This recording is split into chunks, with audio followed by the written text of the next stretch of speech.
Tonight, we learn more about the death of famous actor Gene Hackman. February 26, 2025, in a quiet part of Santa Fe, New Mexico. The quiet is broken by a 911 call. 911, what's the matter? Concerned about my neighbors, the Hackmans. No one has seen them in days, and their mail is piling up. Something is wrong. What first responders found inside would forever change the legacy of a Hollywood legend, Gene Hackman, a two-time Academy Award winner, and his wife Betsy Arakawa, who had been dead for weeks while the rest of the world didn't know about it. But this wasn't a normal tragedy. It was the start of a mystery that would reveal a web of lies so complex that even experienced detectives were left speechless. As investigators put together the couple's last days, digital clues revealed a chilling truth. Someone had been watching the house, waiting for the right time to attack. Gene Hackman's daughter, who worked as a police officer for 30 years, was the one who looked at his will while his body was still undiscovered and started moving his $80 million income without anyone knowing. I've never seen such a deep deception or such careful planning. This wasn't a case of taking advantage of a chance. It was planned. Santa Fe, New Mexico, is a starkly beautiful place where famous people go to get away from the Hollywood glare. This desert haven had been home for almost 20 years to the five-time Oscar nominee and Hollywood celebrity Gone liked having his own space. He and Betsy were friendly, but they kept to themselves. They had their own habits. They took their dogs for walks in the morning and went out to dinner once in a while, but nothing fancy. But on February 26, 2025, their carefully built privacy was broken when neighbors told police they hadn't seen the couple in days, leading police to do a health check.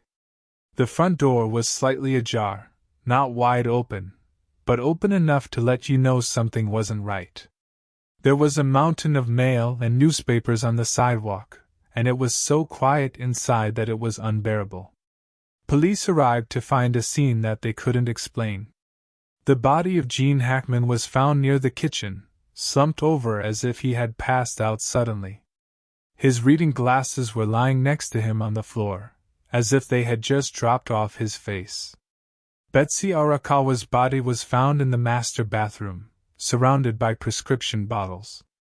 Two of the couple's 3 dogs were alive but severely dehydrated. A third had died in its crate based on decomposition rates and environmental factors. Both individuals had been deceased for approximately 9 days. What immediately struck me as unusual was finding them in separate rooms. The air inside the house was stale, and undisturbed food left on countertops had long since spoiled. Time had seemed to stop inside the Hackman residence. The question that kept nagging at us: why were they in different rooms? If Gene suffered a medical emergency, why didn't Betsy call for help if she became ill first? Why was Gene not with her? Something wasn't adding up. And then there was the door left just slightly ajar, not forced open, not blown open by wind, just open. Had someone been inside before police arrived? That door being open raised immediate red flags in a secure neighborhood like this with a security system installed that made no sense unless someone with access had been there. For investigators, establishing time of death was crucial, and in Gene Hackman's case, technology provided a precise answer that would become the cornerstone of the investigation. Hackman got a cardiac pacemaker in 2012 after having heart problems.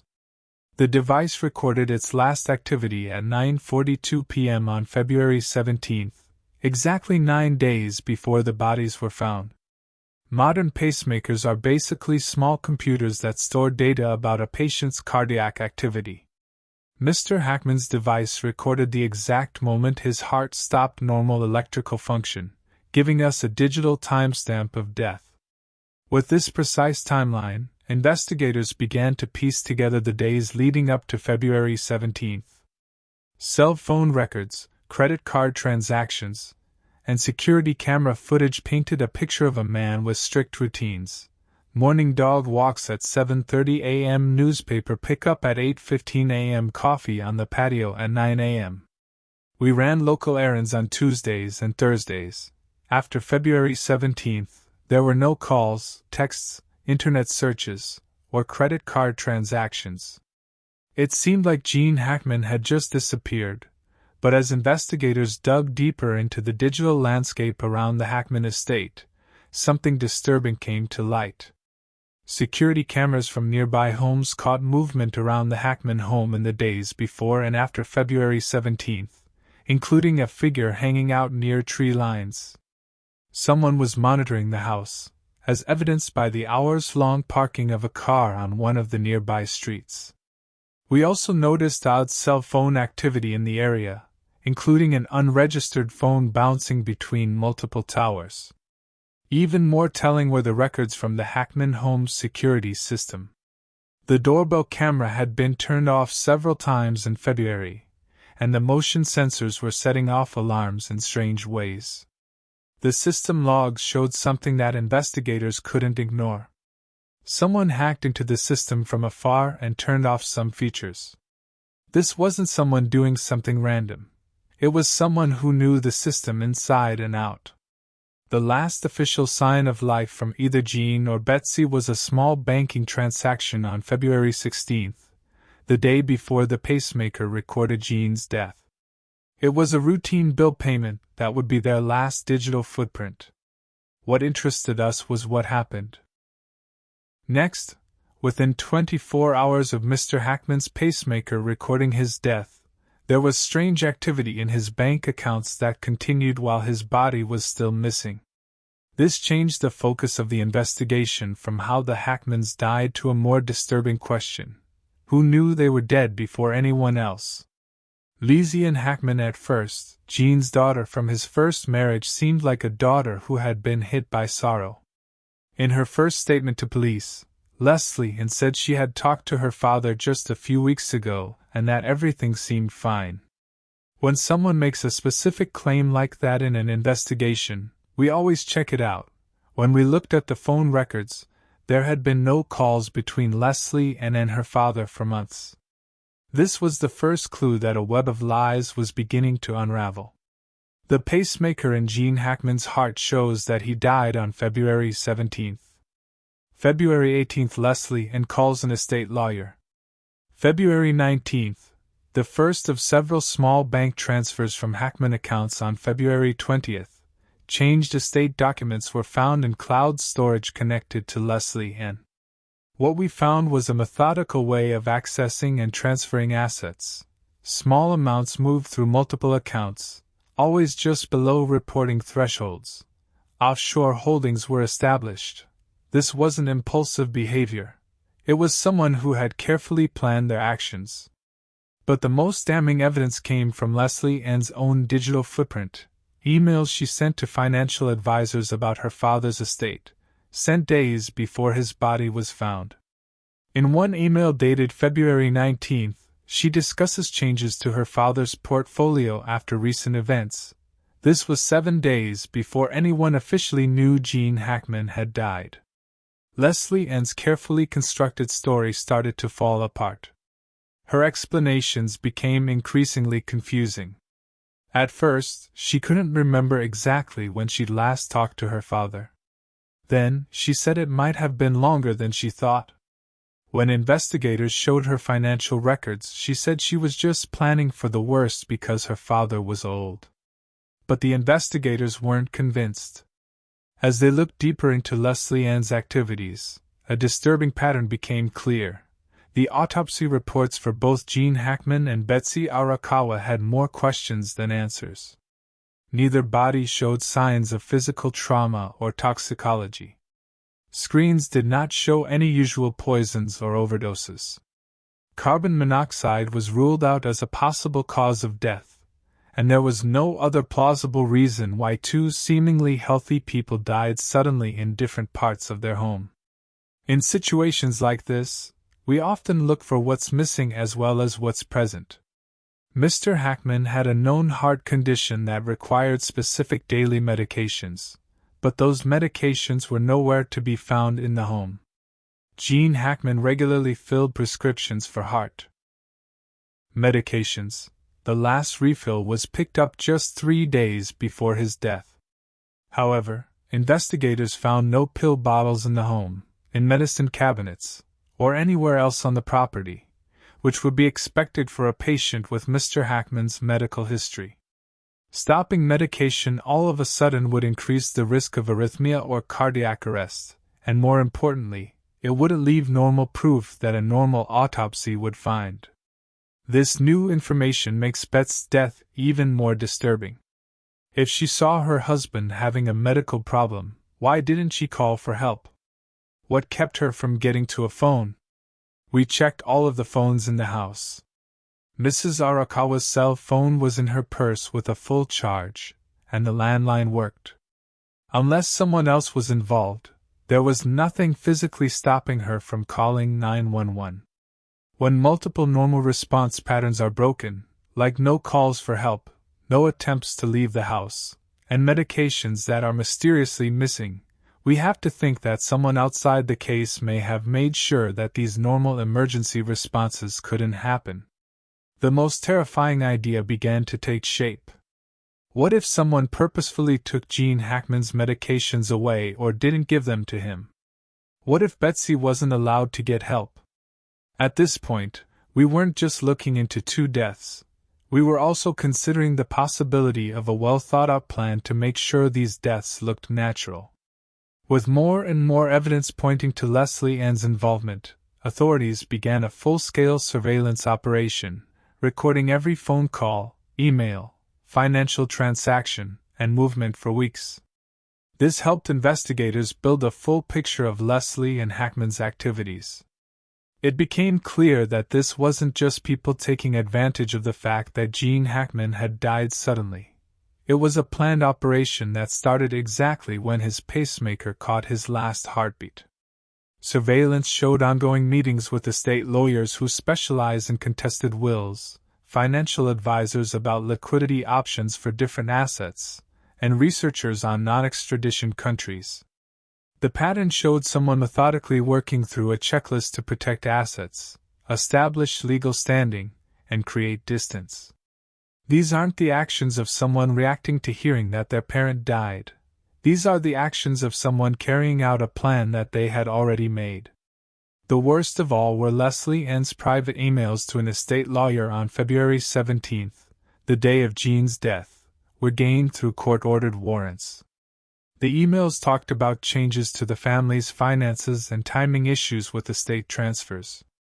The timing made it impossible for Leslie to ignore it. And Hackman knew her father was dead before anyone else. Within hours of his death, she started making financial moves, and she kept up the lie that he was still alive to get more money. Gene Hackman's estate was discovered a strategy known as structuring multiple small transactions to evade reporting. The money was moved through a number of accounts and ended up in offshore holdings that would be hard to track down or recover. However, the money trail was only one part of the puzzle. A forensic analysis of Gene Hackman's will showed that several key pages had been replaced with nearly identical copies that had small but important changes made to how the money would be distributed among the beneficiaries. The changes favored Leslie and decreased gifts to Hackman's other children and charitable organizations. Document metadata timestamps showed that these changes happened between February 17 and February 25, after Gene's death but before his body was found. This wasn't just about money. It was about changing a man's last wishes while he was lying dead in his home, a level of planned deception that shocked even experienced investigators. As investigators closed in, a breakthrough came from an unexpected source. Leslie Ann's own search history. We found disturbing searches on her devices, including ones about the effects of stopping cardiac medication, how long before the body is found, and undetectable ways to incapacitate someone. These searches were done in the weeks before February 17. Even more damning was location data from Leslie Ann's phone, which showed that she was close to the Hackman home on February 16, the day before Gene's pacemaker recorded his death. The cell tower data proved it, even though she said she was across the country. When this proof was shown to Leslie Ann, Her phone was connected to towers less than a half-mile from her father's house just hours before he died. Leslie Ann's carefully constructed alibi fell apart. At first, she insisted she was innocent, but as we carefully presented each piece of evidence, the location data, the financial transactions, the document tampering, and the search history, she slowly came to terms with the fact that she could not get away with what she had done. After hours of questioning, Leslie Ann partially admitted that she had been at the house on February 16th, but said she found her father already dead. Even in her confession, she tried to downplay what she had done. She admitted to taking advantage of the situation to make money, but she denied having any direct involvement in her father's death. However, the timeline and evidence didn't back that story. The case against Leslie Ann Hackman moved quickly through the legal system. A huge amount of digital, financial, and other evidence made a terrible picture of betrayal. In a major decision, the court says the defendant's actions were not just a way to make money when she could, but also part of a plan to profit from deaths that she either didn't report or may have helped to happen. The estate of Leslie Ann Hackman was taken away from her, and she was found guilty of fraud, financial manipulation, obstruction of justice, and failing to report deaths, even though there wasn't enough evidence to prove beyond a reasonable doubt that she caused the deaths. There was little doubt about her goals based on what she did before, during, and after her father's death. Leslie Ann got 20 years in prison, but not for murder. Instead, she got it for one of the most cold-blooded and planned financial crimes the judge had ever seen in court. Restoring Gene Hackman's updated will to the way it was before it was changed showed a man who was kind to many people besides his family. In his real will, he left most of his estate to several charitable foundations that work with veterans, the arts, and environmental issues. Hackman had quietly helped with the lost medicines in his later years. The different rooms where the bodies were found and the perfectly timed business deals. Each piece of this sad puzzle points to a more complicated story than what was told in court. Some questions may never be fully answered. Did Leslie Ann just find out her father had died and take advantage of the money-making opportunity? Or was there a more sinister plan at work? The evidence points to the latter, but only one person knows the whole truth. A man who spent decades making complicated characters come to life on screen. The saddest and most interesting part Gene Hackman ever played was a real-life mystery that was never fully solved. What we don't know about what really happened in those last moments is more disturbing than what we do know. What did Betsy see, and how far was Leslie Ann willing to go to make money? The courts may have ended the case that shocked Hollywood, but for people who knew and loved Gene Hackman, the questions may never really be answered. A legacy that was ruined not by what he did but by the bad intentions of someone who should have kept it safe. What secrets does Leslie Ann Hackman still keep about what really happened in Gene Hackman's last hours in the Santa Fe home? Will the whole truth about Gene Hackman's death ever be known? There are some mysteries that aren't meant to be solved and some facts that are too scary to face.